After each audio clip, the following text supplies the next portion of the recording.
Hi students, welcome to E-Pathshala. I am Dr. Kalpakam Polasa, former Director in charge, National Institute of Nutrition, located at Hyderabad. Today you will be learning about the role of multiple transportable carbohydrates and their role in exercise and performance. There are different type of carbohydrates that are consumed by the sports person, and depending on the type of exercise, the endurance they have to bear, they can judiciously choose a combination of carbohydrates, because a combination of carbohydrates rather than a single carbohydrate will be helpful for providing energy to the body, particularly where prolonged exercise activity is involved. These are now a rage among the sports person, and it's commonly used all over the world to improve the performance. These are wide group of membrane proteins that facilitate the transport of glucose over the plasma membrane. The Glute or the SLCA2CA soluble carrier family 2 membrane A is a protein that is found in most mammalian cells. 14 glutes are encoded by human genome. Glute is a type of unipolar transport protein. The glutes are membrane proteins. Their amino and carboxyl termini are exposed on the cytoplasmic side of the plasma membrane. The glute proteins transport glucose and related hexoses by binding to a specific substrate. After binding, it undergoes conformational change and delivers the molecule inside the cell, after which it changes its orientation to expose the binding site to outside the cell to bind, which then can bind to another molecule. The inner and outer glucose binding sites both are located in the transmembrane segments. There are many types of transporters. Each glucose transporter isoform has a specific role in glucose metabolism. The role is determined by the pattern of tissue expression, substrate specificity, transport kinetics, and regulated expression in different physiological conditions. At present, 14 members of Glute SLC2 are known. Based on the similarities in sequence, the Glute family is divided into 3 subclasses. Class 1 comprises of glucose transporters Glute 1 to Glute 4. The Glute 1. This protein is present in fetal tissues. In the adults, it is expressed significantly in erythrocytes and in the endothelial cells of tissues such as the blood-brain barrier. This protein is required for the just basal level of glucose uptake, which is needed for cellular survival. Their levels in cell membrane is increased by the reduced glucose concentrations and by increases in the glucose levels. GLUT1 expression is attenuated in many tumor cells. The GLUT2.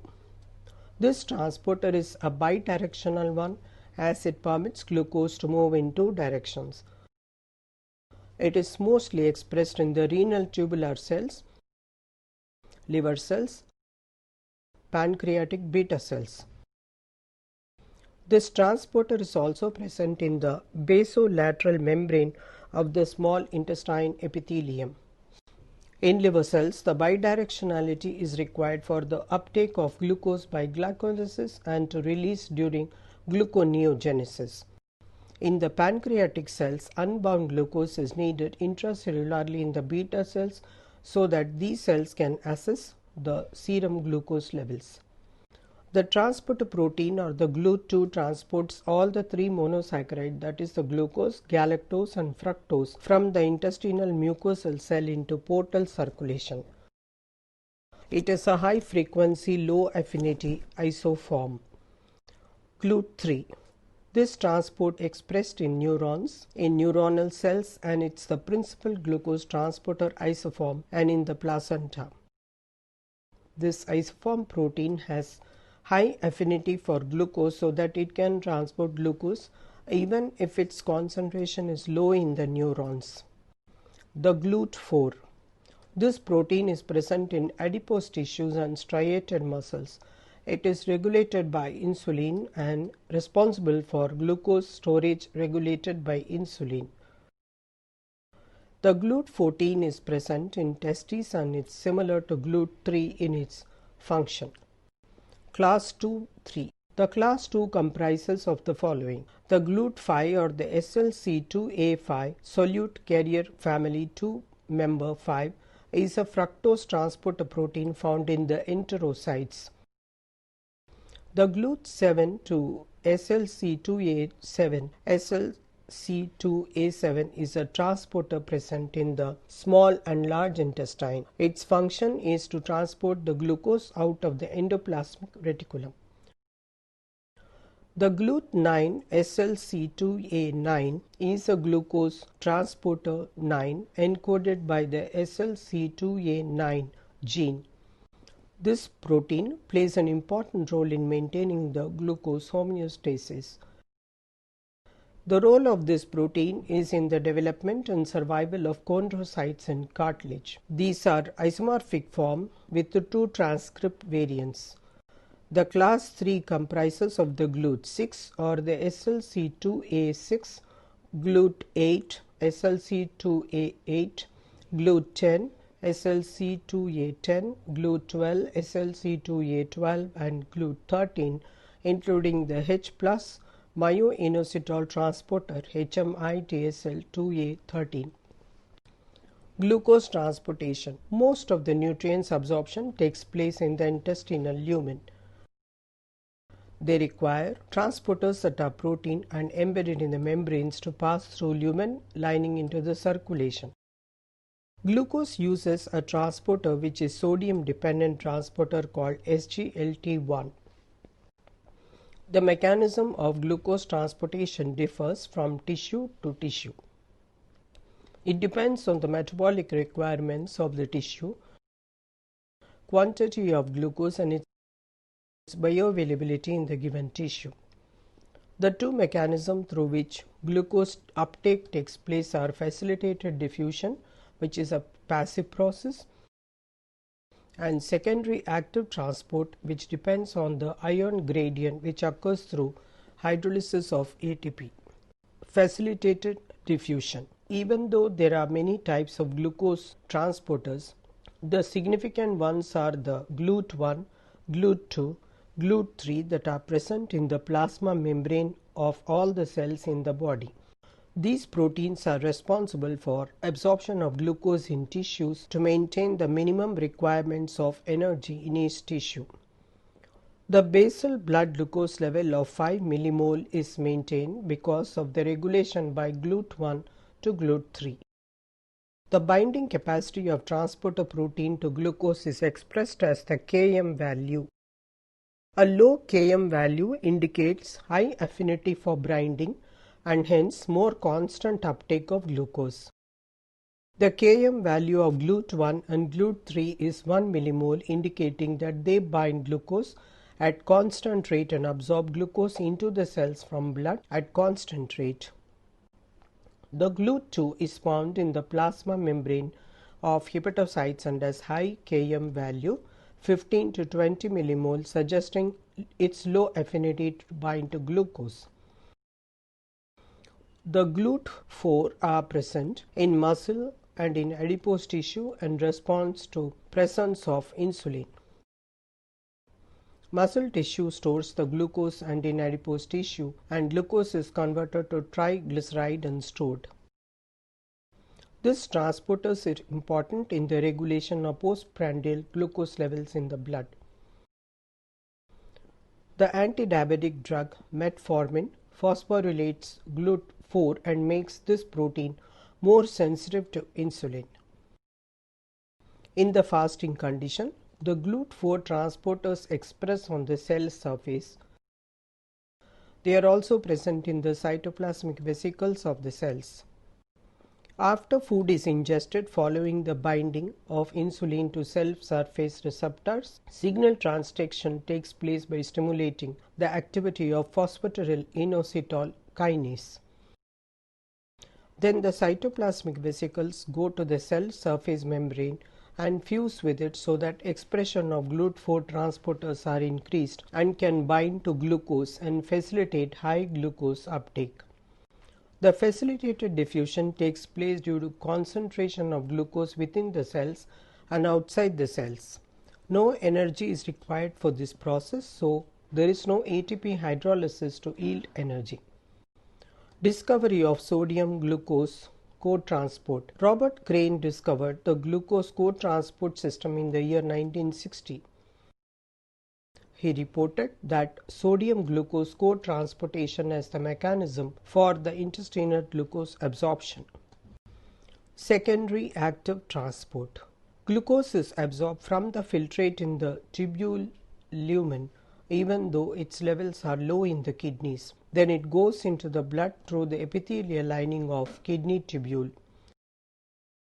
As the level of glucose in blood is higher than the kidney tubular cells, the movement is towards higher gradient. From the lower level, there is resistance to its reabsorption. Therefore, process requires energy. Transport of glucose in kidney is related to presence of sodium ion. It depends on the activity of sodium potassium pump, and energy comes from the hydrolysis of ATP.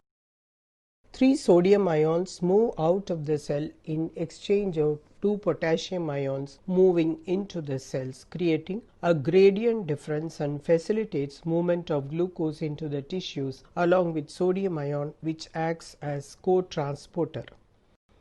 After the glucose enters the epithelial cells of kidney, it goes into the blood circulation by facilitated diffusion by binding to GLUT2 transporters. For efficient reabsorption of glucose, creating sodium gradient is required. This is achieved by the activity of sodium potassium ATPase. The process does not require ATP hydrolysis. There is only co-transport of glucose due to sodium gradient created by sodium potassium ATPase. 2 types of secondary active transporters are present in the kidney tubule, which is in proximity to the glomerulus. Where the glucose level is high, SGLT2 has somewhat low affinity but high capacity for glucose transport. The SGLT1 transporters are found close to the loop of Henle and in the distal convoluted tubule of the nephron, where lot of glucose is reabsorbed into the blood. Acting in a synergistic manner, these 2 active transporters ensure that only minimum quantity of glucose is excreted in the urine. Multiple transportable carbohydrates. The term multiple transportable carbohydrates refers to a mixture of mono, di or polysaccharides that are absorbed by intestine. The ingestion of MTC is useful during prolonged exercise. Its consumption increases exogenous carbohydrate oxidation and reduces gastrointestinal disturbances and improves athletic performance. In the literature, many mechanisms have been hypothesized. Its maximum usefulness depends on many factors like exercise type, individual's characteristics, duration of physical activity, formulation, feeding protocols and nutritional status of the individual. These mixtures are used in sports nutrition. Absorption of glucose takes place with its binding to glucose transporter protein called SGLT1. This protein, present in the brush border membrane, has high affinity for glucose and galactose and not fructose. This protein has a limitation for transport of carbohydrate ingestion of 1 gram per minute or 60 gram per hour as it gets saturated at this level. Hence, ingesting beyond this concentration, there may not be any benefit as it will not be absorbed and remains in the intestine. It is believed that the saturation of SGLT1 transporter may be limiting factor for exogenous carbohydrate saturation. Fructose is absorbed by a different mechanism and is not influenced by saturation of SGLT1 transporter protein. It is absorbed without affecting glucose absorption by sodium dependent transporter called Glute5. Therefore, a mixture of glucose and fructose ingestion may help in increasing the total amount of carbohydrate absorption and increased oxidation by the muscle. An experiment was conducted in trained cyclists who were made to ingest glucose at a rate of 1.2 gram per minute and fructose at a rate of 0.6 gram per minute. The total carbohydrate ingestion was 1.8 gram per minute. The result was compared with the absorption of only glucose ingested at 1.8 gram per minute. The exercised for 3 hours at a moderate intensity and ingested either glucose or a mixture of glucose and fructose. The maximum oxidation rate of glucose was 0.8 gram per minute, whereas with glucose and fructose mixture it was 1.26 gram per minute. Benefit of different transport system. More amount of carbohydrate can be assimilated if one ingests 60 gram per hour glucose along with another carbohydrate which uses another transporter.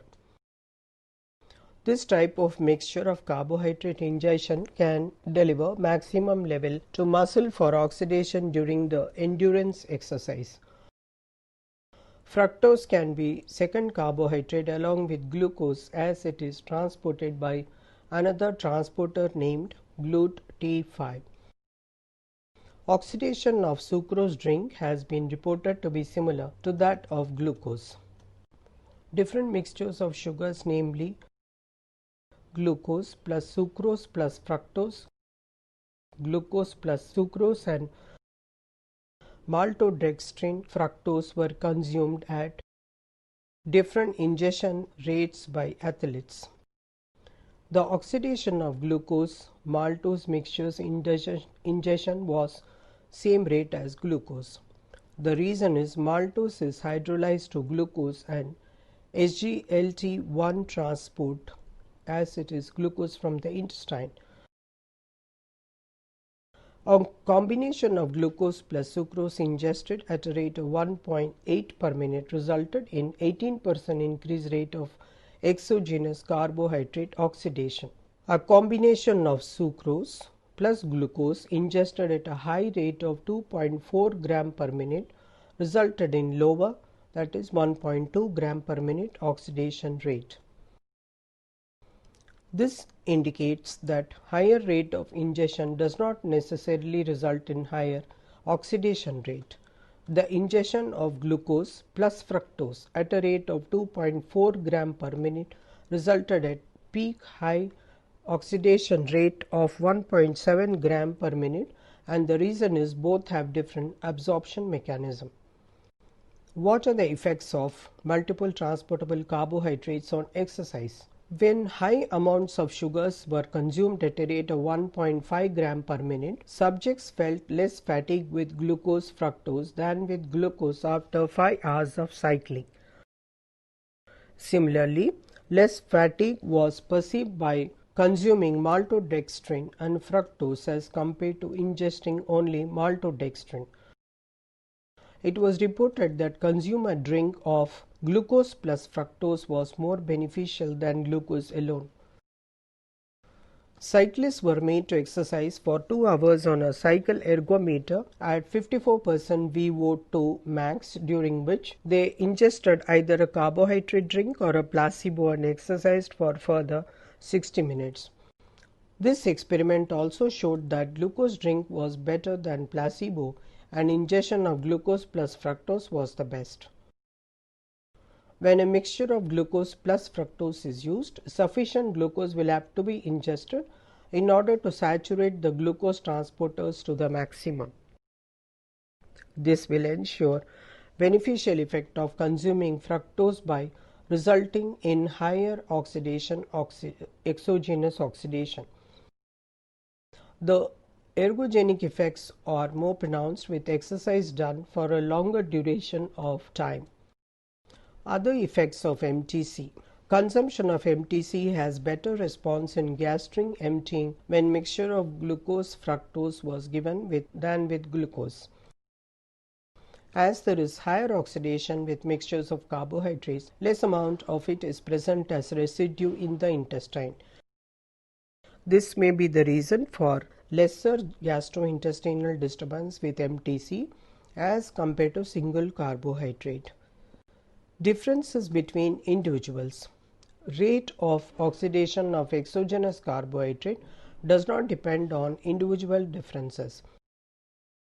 There may not be correlation between carbohydrate oxidation rate and mass of an individual. It may be because the absorption is not related to body mass. In animal experiments, it was demonstrated that intestinal transporters were upregulated when consumption of carbohydrate was increased.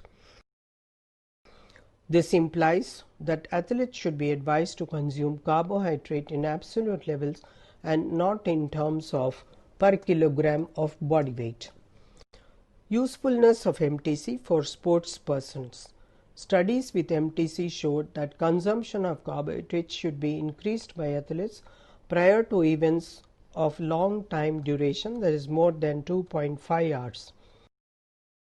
Mixture of glucose and fructose of maltodextrins plus fructose 2:1 ratio may be advocated to be consumed in such a way so as to deliver 60 gram per hour of glucose or maltodextrin for purpose of saturating SGLT1 transporters, followed by another 30 gram per hour of fructose for oxidation. 60 gram per hour of glucose plus another carbohydrate fructose at a delivery of 30 gram per hour may yield best results. By combination, it is possible to deliver a total carbohydrate of 90 gram per hour. This is the ratio of 2:1, and it may be possible to make the ratio of glucose to fructose to 1:1 depending on the tolerance of the individual to ingest 120 gram carbohydrate per hour. What are the mixtures that can be used? The following combinations seem to produce the most favorable effects. These are maltodextrin and fructose, glucose and fructose, glucose, sucrose and fructose. What are the vehicles for delivery? The vehicles of delivery are very important aspect in the delivery of carbohydrate, and the type of food is very important to determine. Carbohydrate can be ingested as a beverage or as a gel or as a low fat, low protein, low fiber energy bar. The source of carbohydrate can be varied and different combinations can be prepared in order to derive maximum benefit. These are ideal for athletes who have to perform 2.5 hours or longer. Less availability of carbohydrate can cause fatigue during prolonged exercise or sports activity. You have learned how maximum oxidation of glucose to energy can be achieved by using a combination of glucose and fructose, and a maximum intake of carbohydrate of 1.7 gram per minute can be achieved. These multiple transportable carbohydrates are absorbed in the body through various mechanisms. There are number of categories of proteins that are involved for carrying these carbohydrate molecules in the body. These carbohydrate molecules can be consumed as energy bar, it can be taken as a beverage, it can be consumed as a gel, and food vehicle for delivery of the carbohydrate is equally important as the choice of the carbohydrate. So, investigators or researchers have tried different combinations of carbohydrate and have concluded that a combination of glucose and fructose could be very good for improving the athletic performance rather than only taking glucose. Thank you.